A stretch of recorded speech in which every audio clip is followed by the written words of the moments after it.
The trailer for HBO's new season of content, that means mini-series. Right now is all that ever exists. Comedy. Put it down, girls. Movies. Barry, good at killing people. Documentary specials. Imagine if we knew the truth.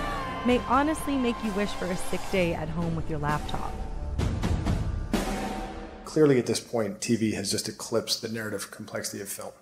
That's Jonathan Nolan, co-creator of HBO's possibly too complex Westworld. There's just no contest. When you get 10 hours to play with characters, you can go so much deeper.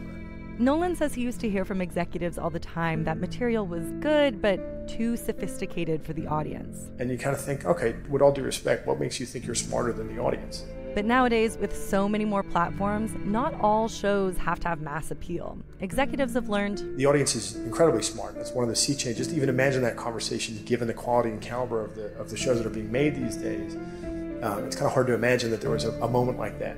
Executives and producers are a lot better able to judge what their audience is like these days, thanks in part to social media. Ava DuVernay, who directed the movie Selma, among others, says the biggest gift when she came to television with her show Queen Sugar has been that audience back and forth. Like, I can actually hear. They're telling me what they think, line by line, scene by scene, character by character. And so we brought some of that into the writers' room the second season. And, I'm trying to kind of one-up The Voice on social media. Like, I want to do the things that they're not thinking about. These writers are constantly asked about their process, and it sounds like it's different for every show, and sometimes even every episode. Some rooms write almost the whole show collaboratively. Most divvy up episodes and only collaborate once they've got a draft from someone. Michael Patrick King, a writer behind Sex and the City and Will and Grace and a million others, most recently Two Broke Girls, spoke about this on a panel along with Mindy Kaling, who has her own show and previously wrote for The Office.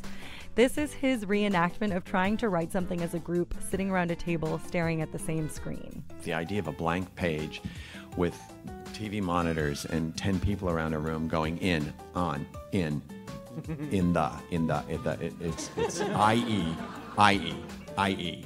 I mean, to me, that is not writing as much as it is torture. But those group-written episodes, isn't that the thing that always end up being sort of the best? Because you have all these weirdo little voices writing all these storylines. You put it together, and it's this very pleasing patchwork. Yes, that's the reason you have our whole staff, because everybody has superpowers, and it's thrilling.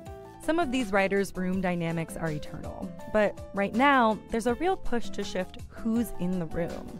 Audiences have shown an appetite for stories that aren't produced by all white male teens.